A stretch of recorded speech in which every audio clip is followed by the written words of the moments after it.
तो स्वागत है आप सभी का रिजल्ट नोटिफाई पर। आज हम लोग जो बैंक ऑफ बड़ौदा की एलबीओ यानी कि लोकल बैंक ऑफिसर है, उस फॉर्म को फिलअप कैसे करेंगे जो अभी लेटेस्ट वैकेंसी आई है अराउंड 2000 पोस्ट के साथ। तो चलिए शुरू करते हैं आज का वीडियो कि हम कैसे उस फॉर्म को फिल कर सकते हैं बहुत ही फॉर्म इजीली। फिल करते समय हमें काफ़ी चीज़ें देखनी पड़ती हैं कि फ़ोटो कैसे रिसाइज़ करें और सिग्नेचर एग्जैक्ट फाइल कैसे डालें, कैसे अपलोड करें, तो वो सब हम आज की वीडियो में कवर करेंगे। तो चलिए शुरू करते हैं। तो सबसे पहले हम लोग रिजल्ट नोटिफाई की जो ऑफिशियल वेबसाइट है वहाँ पे हमने लॉगिन कर लिया है यूजिंग हमारी ईमेल आईडी। और ये ऑप्शनल स्टेप है और ये बहुत ही यूज़फुल है क्योंकि इस वेबसाइट के काफ़ी ऐसे फीचर्स हैं जो आपको एक एग्ज़ाम फॉर्म को फिल करने में मदद करते हैं। बी इट आपके सारे डॉक्यूमेंट्स को एक जगह स्टोर करना, आपको बताना कि कौन सी नई वैकेंसीज आई हैं, क्या अपडेट है उस जॉब के रिगार्डिंग। तो ये सारे फीचर्स आपको इस वेबसाइट पे मिल जाते हैं। तो आप यहाँ अपना ईमेल आईडी से रजिस्टर कर सकते हैं। तो जब हम थोड़ा नीचे स्क्रॉल करते हैं तो हमें यहाँ लेटेस्ट अपडेट्स वाले सेक्शन में सारे जो लेटेस्ट अपडेट्स होते हैं वो दिख जाते हैं। तो यही थोड़ा नीचे स्क्रॉल करने पे हमें दिखता है bank of Baroda LBO recruitment 2026 notification out for 2482 post. तो जब इसमें रैप करते हैं तो ये हमें इसके डिटेल्ड जहाँ डिस्क्रिप्शन है उस पेज पर रीडायरेक्ट करता है। तो ये भी रिजल्ट नोटिफाई का ही साइट है जहाँ पे आपको इस जॉब वैकेंसी से रिलेटेड सारी इंफॉर्मेशन यहाँ दिख जाती है कि कितनी टोटल वैकेंसीज हैं, क्या एज लिमिट है, क्या एप्लीकेशन डिटेल्स है, क्या जॉब लोकेशन रहेगी, क्या क्वालिफिकेशंस है, सैलरी एंड स्टाइपेंड्स एवरीथिंग करता है उस पेज साथ ही में हम यहाँ इंपॉर्टेंट लिंक्स भी मिलते हैं। और ये इंपॉर्टेंट लिंक्स एक्चुअली में बहुत हेल्पफुल है क्योंकि यहाँ हमें 3 लिंक्स मिलते हैं मेजरली। डायरेक्टली हमें करियर एक हमारे ऑफिशियल नोटिफिकेशन का जो कि ऑर्गेनाइजिंग लेकर है हायरिंग जो organisation officers in regular basis का लिंक होता है कि इसने जॉब के लिए कहाँ पब्लिश किया है ऑफिशियल ऑफिशियल पेज पर आते हैं ऑफ दिस तो हमें यही दो ऑप्शन दिख जाते हैं, नया ऑर्गेनाइजेशन रजिस्ट्रेशन का और और apply upcoming online registered candidates का। तो यहाँ पे रजिस्ट्रेशन सिर्फ इस वैकेंसी के लिए है, तो हम क्या करेंगे तो ये रजिस्ट्रेशन पर क्लिक करेंगे और ये हमें कुछ ऐसा इंटरफेस दिखाएगा। यहाँ हमें अपना first name, last name, middle name और अपना फ़ोन नंबर और ईमेल आईडी कंफर्म कर देना है। उसके बाद कैप्चा डाल के सेव एंड नेक्स्ट पे क्लिक कर देना है। जब आप अपनी सारी डिटेल्स डालकर सेव एंड नेक्स्ट पर क्लिक कर देंगे तो ये आपको आपका ईमेल और मोबाइल नंबर वेरीफाई करने को बोलेगा। उसके अलावा आपको यहाँ पे नीचे कैप्चा दिया जाएगा जो कि आपको इसमें डालना है और उसके बाद नेक्स्ट पर क्लिक करना है। तो आप ये कैप्चा एज़ इट इज़ यहाँ डाल देंगे और नेक्स्ट पर क्लिक कर देंगे। उसके बाद आपको अपनी एक स्कैन्ड फोटोग्राफ यहाँ पे अपलोड करनी रहेगी, जिसमें हमें हमारी फोटोग्राफ को कैप्चर करना है लाइव और उसके अलावा हमें यहाँ हमारा सिग्नेचर भी अपलोड करना है। तो अब देखिए, अब हमारी फोटो का कुछ डायमेंशंस दिए गए हैं, गाइडलाइंस दी गई है। जब हम यहाँ क्लिक करते हैं तो ये हमें दिखाता है पूरी पीडीएफ जिसमें डायमेंशंस हैं कि following documents are required to be uploaded. और इसके अंदर ही जब हम नीचे जाते हैं तो फोटोग्राफ इमेज के बारे में यहाँ पे आता है। तो यहाँ दिखाया गया है कि हमें डायमेंशंस 200 से 230 पिक्सेल्स की चाहिए और फाइल साइज होना चाहिए 20 केबी से 50 केबी के बीच में। Ensure that the file size is not more than 50 केबी। तो यहीं पे जब हम अपनी इमेज को रिसाइज करने जाते हैं तो ये बहुत ही हैसल होता है इसमें कि कभी एक साइट पे जाओ, कभी दूसरी साइट पे। तो इसी का सोल्यूशन लेके आया है रिजल्ट नोटिफाई। जब हम यहाँ एग्जाम टूल्स में जाते हैं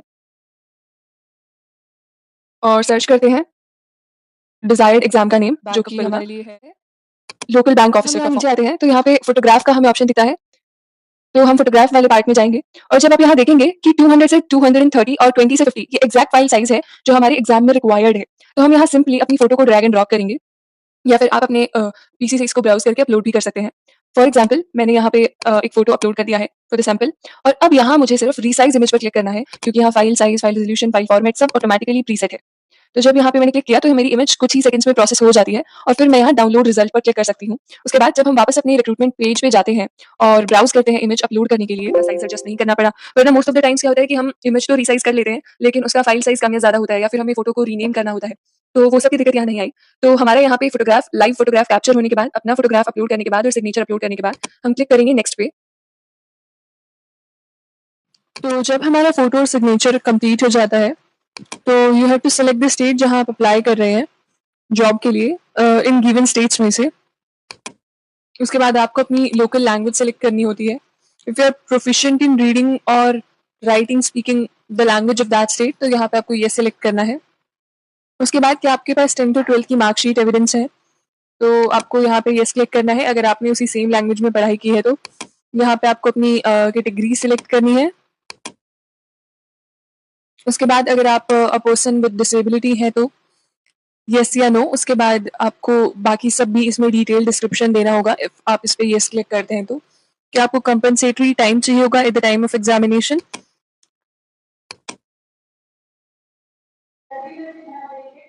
उसके बाद अगर आप पीडब्ल्यूडी एक्ट 216 के अंडर आपको कोई बेनिफिट मिलता है तो यस या नो। उसके बाद अगर आप कोई एक सर्विसमैन है जिन्होंने पहले डिफेंस फोर्सेस में या फिर कोई भी इमरजेंसी कमीशन ऑफिसर या शॉर्ट सर्विस कमीशन में सर्व किया हुआ है वो उसके बाद अगर आप एक रिलीजियस माइनॉरिटी कम्युनिटी से बिलोंग करते हैं तो उसमें येस या नो सिलेक्ट करना है। उसके बाद आपको यहाँ अपनी नेशनैलिटी सिलेक्ट करनी है, religion to which you belong. उसके बाद have you joined any government job. उसके बाद अगर आप बैंक ऑफ बड़ौदा में करंटली सर्व कर रहे हैं या नहीं, एक्स एम्प्लॉय है या नहीं। उसके बाद यहाँ पे आपको स्टेट या यूटी जहाँ पे आपका सेंटर ऑफ एग्जामिनेशन होगा वो आपको सिलेक्ट करना है। अपना सेंटर ऑफ एग्जामिनेशन सिलेक्ट करना है कि कहाँ पे आप अपना एग्जाम देना चाहेंगे। इसके बाद आपको अपनी डेट ऑफ बर्थ और बाकी चीज़ें भी फिल कर देनी है, जैसे आपका जेंडर, अगर आपका कोई ट्विन ब्रदर या सिस्टर है तो। उसके बाद आपको अपना मैरिटल स्टेटस, उसके बाद अपने पेरेंट्स के नेम और if you have a spouse तो उनका नेम। उसके बाद यहाँ पे एड्रेस ऑफ करस्पॉन्डेंस, यानी कि वो वाला एड्रेस जहाँ से आपको कम्युनिकेट किया जा सकता है, जहाँ आप करंटली रह रहे हैं। Permanent address could be same as correspondence address, कि जहाँ आपका एड्रेस परमानेंट है जो आपके ऑफिशियल डॉक्यूमेंट्स पे लिखा है। उसके बाद आपको एक एप्लीकेशन फी पे करनी है अमाउंट ऑफ 175, और ये आपको जस्ट इंटीमेशन चार्जेस हैं। उसके बाद आप क्लिक करेंगे, ये सारा डिटेल भरने के बाद जो भी है उसके बाद आप क्लिक करेंगे validate your details and save and next. के बाद आपको यहाँ पे एक्सपीरियंस के बारे में डिटेल डिस्क्रिप्शन देना होगा कि किस बैंक में था, क्या डिजिग्नेशन पे आप काम कर रहे थे, किस तारीख से किस तारीख पे आपने काम किया है, क्या आपकी ड्यूटी थी, आपने क्यों वो जॉब छोड़ा, और टोटल एक्सपीरियंस आपका मंथ्स में। तो उसके बाद लैंग्वेजेस नोन में आपको इधर सेलेक्ट करना है कि आपको कौन सी लैंग्वेजेस आती हैं और क्या आप उसमें रीड राइट बोल सकते हैं या नहीं। तो उसमें आपको ये साइड बार्स को स्लाइड करना है एज पर योर कन्वीनियंस कि आपको कौन सी लैंग्वेज कितनी आती है। उसके बाद आपको वैलिडेट करनी है अपनी डिटेल्स और सेव। आपको एक प्रीव्यू देखने को मिलेगा अपने पूरे प्रोफाइल का कि आपने जो फिल किया है। उसके बाद यहाँ पे नीचे एक छोटा सा आपको डिक्लेरेशन मिलेगा कि आपने जो भी इन्फॉर्मेशन दी है that is completely true and correct to the best of your knowledge. तो आपको यहाँ पे डेट और सिग्नेचर आपका ऑटोमेटिकली फेच कर लेगा। उसके बाद यहाँ पे complete your registration simply, and यहाँ पे आप ओके पर क्लिक कर देंगे और फाइनल कंफर्मेशन के बाद आपका ये जो फॉर्म है ये सबमिट हो जाएगा। अभी एक स्टेप बाकी है। इसके बाद आपको यहाँ पे अपना डॉक्यूमेंट्स भी अपलोड करने होंगे। अब यहाँ पे आता है बहुत ही ट्रिकी सा स्टेप, क्योंकि आपको हर फाइल साइज को अलग अलग यहाँ पे चूज करना है कि आपको अपना लेफ्ट थंब इंप्रेशन इमेज में देना है, उसके बाद रिज्यूमे को पीडीएफ में डालना है, डीओबी मार्कशीट को पीडीएफ में डालना है, और सबका साइज अलग अलग है और ये सब चीजें आपको अपलोड करनी है। तो for this we have a simple solution, result notify है। यू सी एग्जाम टूल्स का section in the top most corner, और जब आप एग्जाम टूल्स पे क्लिक करते हैं तो आप नीचे जब थोड़ा स्क्रॉल करते हैं तो आपको हर एग्जाम की अलग अलग रिक्वायरमेंट्स के अकॉर्डिंग उनके प्रीसेट्स दिख जाते हैं एक ही बैनर के नीचे।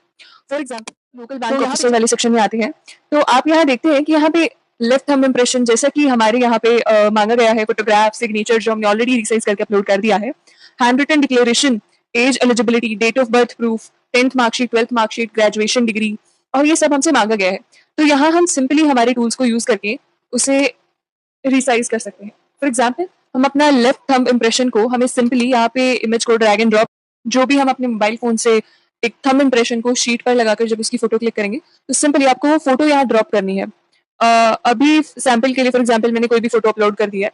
अब यहाँ पे देखिए थंब इंप्रेशंस के लिए डायमेंशंस और फाइल साइज और फॉर्मेट दिया गया है। यहाँ पे इसमें नीचे लिखा है कि थंब इंप्रेशन सिर्फ जेपीजी और जेपीईजी फाइल में अलाउड है। तो हम क्या कर सकते हैं, हम हमारी फाइल यहाँ जब अपलोड करेंगे, जो रॉ फाइल है तो ये ऑलरेडी हमारी विड्थ और हाइट सिलेक्ट कर देता है, मिनिमम साइज मैक्सिमम साइज भी। यहाँ पे हमारी आउटपुट का फाइल नेम भी ऑलरेडी डिसाइडेड होता है जो एग्जाम ने मांगा है।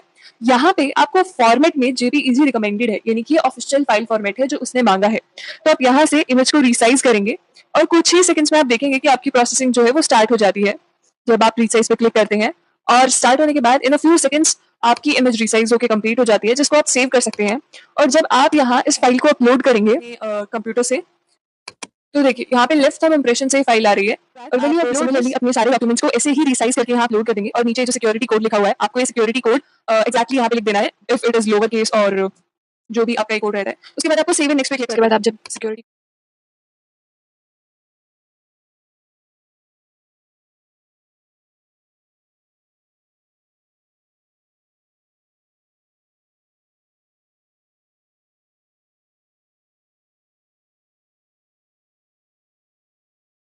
कोड सबमिट करेंगे तो ये प्रोसीड करेगा आपको पेमेंट की तरफ, एंड फिर आपको रिडायरेक्ट किया जाएगा एक पेमेंट गेटवे पे। यहाँ पे आप यूपीआई चाहे तो यूपीआई भी कर सकते हैं। शो क्यूआर पर जब आप क्लिक करेंगे और जब आप इस क्यूआर कोड को स्कैन करेंगे then you will pay for the application fees.